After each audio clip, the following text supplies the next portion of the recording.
He gave me a life-killing STD without me knowing. I met this guy, let's call him Jody, in college. We both majored in criminal justice and we had a project to do together. The teacher assigned us and we agreed to meet up at Chili's. We had lunch and we did the project at the same time. He was really friendly with me and I just started to realize he was flirting. I'm a straightforward person, so I just asked, "Are you flirting with me?" And he said he was. We decided to talk more and we exchanged numbers. From there on out, we went on dates regularly and flirted. One day, we were sitting at his place and he started touching my thigh a certain way. And we started making out. Then he started to take his belt off and I pushed him off and I asked him what he was doing. He said, "Aren't we about to, you know?" I said no. I usually wait to do anything until I'm in an official relationship. He said, "Oh, okay, that's cool." We then just watched a movie and chilled. A week later, he asked me to be his girlfriend and I said okay. He was pretty great. He would sing me songs, buy me little goodie bags, write me letters, etc. He was thoughtful. He pressured me a couple of times to have sex, but I just wasn't ready. Flash forward, it's been 5 months and I think I was ready. One day, he brought me to his place and there were roses on the bed. He told me to go take a bath and get relaxed before we do it.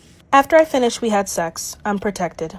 I was so in the moment that I didn't realize. Afterwards, we did it every day, nonstop. Some days I didn't want to, but he pressured me. Then one day, I got off work early and I wanted to surprise him. I got him his favorite candy and went to his apartment and unlocked it since I had a copy of the key. I opened the door and heard loud moaning. I barged into his bedroom and he was sleeping with my friend.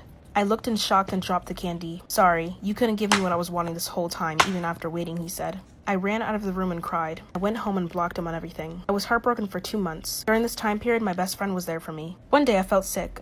I had a fever, chills, and a sore throat. I downed some NyQuil thinking I had a cold or the flu. I couldn't miss school, so I just worked through the sickness. Next thing you know, I woke up in a hospital bed with my best friend next to me. She scolded me and told me I should have gone to the doctors. I said thank you for bringing me and wanted to leave immediately. The doctor told me I should lay down and test myself before I go. They drew some of my blood and took urine samples. The doctor came in and told me I was positive for HIV. I wanted to tell him, but I didn't. Hopefully those girls will be smarter than I was.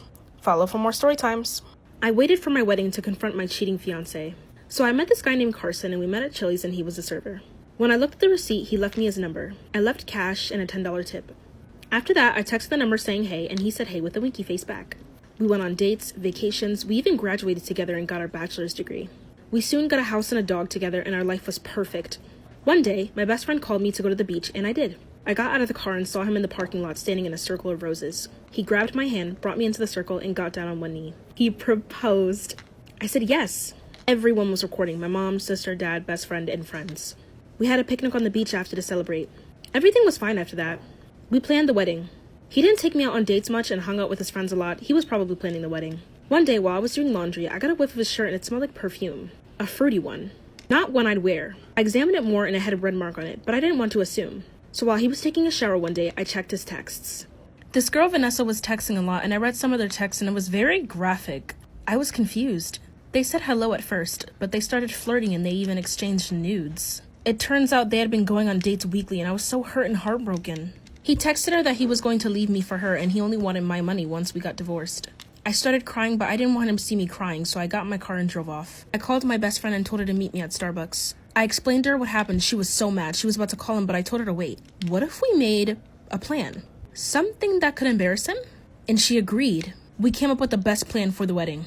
I wasn't going to let my wedding dress and revenue go to waste. I went back home and went to bed. 3 weeks later, the wedding was going well. Everyone was there, including Vanessa. I said hello to her and squeezed her hand pretty hard. I was in my gorgeous wedding dress and makeup just to show him what he could have had. I went to my best friend and said, "You got everything?" And she said, "Yeah."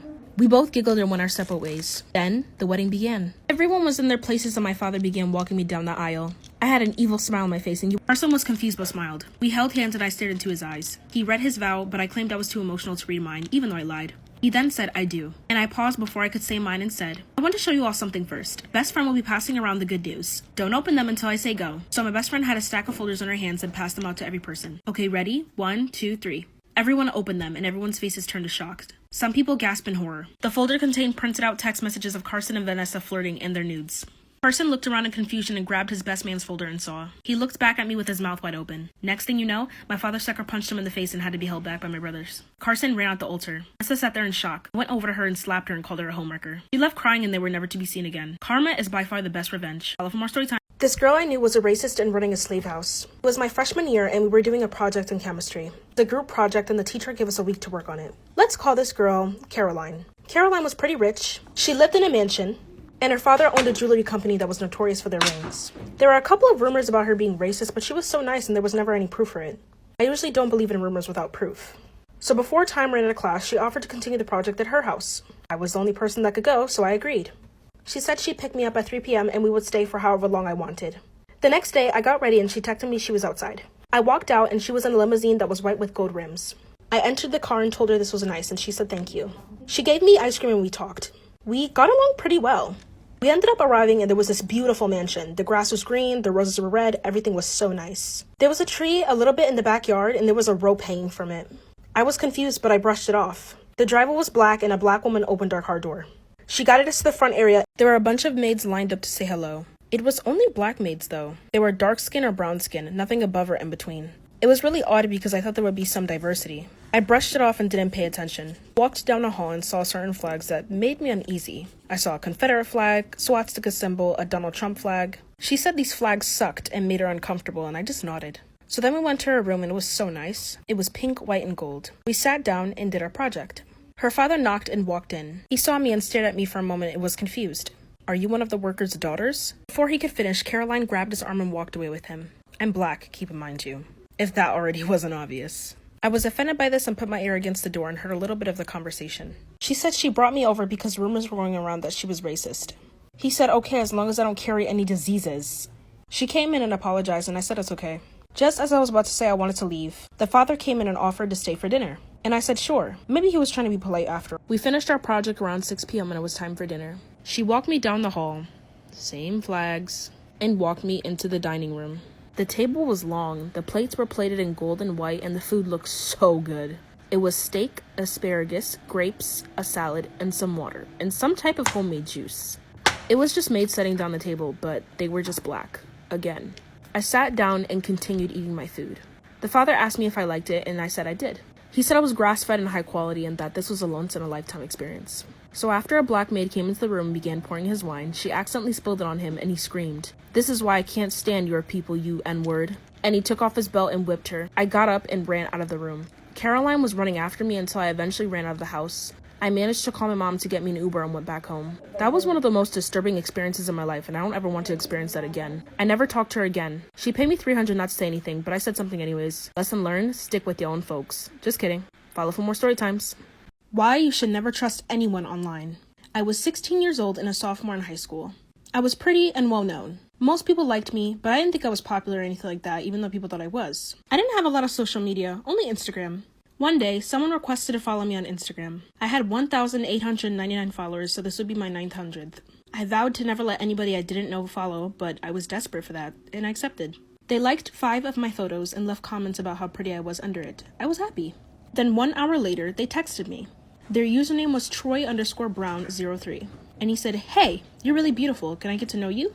I was a little hesitant to respond, but I responded. I said, "Thank you, sure." I looked at his profile and he was cute. He had brown curly hair, tan skin, icy blue eyes, a wide smile, and was tall. He was a surfer and he was so cute. Me and him started texting and flirting. He then liked every single one of my posts. He asked me if I went to my high school and I said yes. He said he used to go there but he transferred. I thought that was so cool. I looked for him in the yearbook and he wasn't there. I asked him why and he said he transferred mid-year, so he wasn't on record really. I didn't think anything suspicious of it. We talked more and more and he was perfect, and I think I started to fall in love here. Then one day my friend Chelsea was hosting a party. The party was really fun. I saw a text from Troy. He said he wanted to tell me he was there to meet. I was sad because I wanted to meet him, but I already went home. He agreed we would another time. He asked me if we could video call and I said yeah. His camera was on but it was really blurry, but I could see the outlining of him, no details. I said hi and we started flirting. He then asked me if he could see some of me, like naked. And I didn't want to, but he kept asking me. He asked me 5 times that night, so I gave in. Promise you won't tell anyone? And he promised. I then lifted up my shirt and took off my bra. He was in awe and complimented me. We continued to flirt more and then I had to go to sleep and he said okay. One day, I was playing a game with my sister and he said he was outside my house. I was scared and confused because I never shared my address with him. I told my sister to call 911 if I started screaming. So I went outside and saw this really fat guy with acne and he looked nothing like Troy. He had black hair and green eyes. He said hi and I was shocked and ran back, but before I could get to my door, he grabbed my hand. I screamed so loud and struggled and punched him, right in the nose, and kicked him in the groin that he let go and I was able to go into my house. He started banging on my front door screaming to let him in because we were in love and we always wanted to meet. He said my body was beautiful and was going into details about my blank, shouting this out loud for the whole neighborhood to hear. I was embarrassed and told him to stop, but he didn't listen and continued. I told my sister to call 911 and she did, and I was crying. I couldn't believe I was catcalled. I really trusted him. The police came, arrested him, and questioned me. I got grounded for 5 months and had 0 socials. Lesson learned, always get a proper video call before meeting someone and never let anybody see your body unless you truly know who they are. Follow for more story times.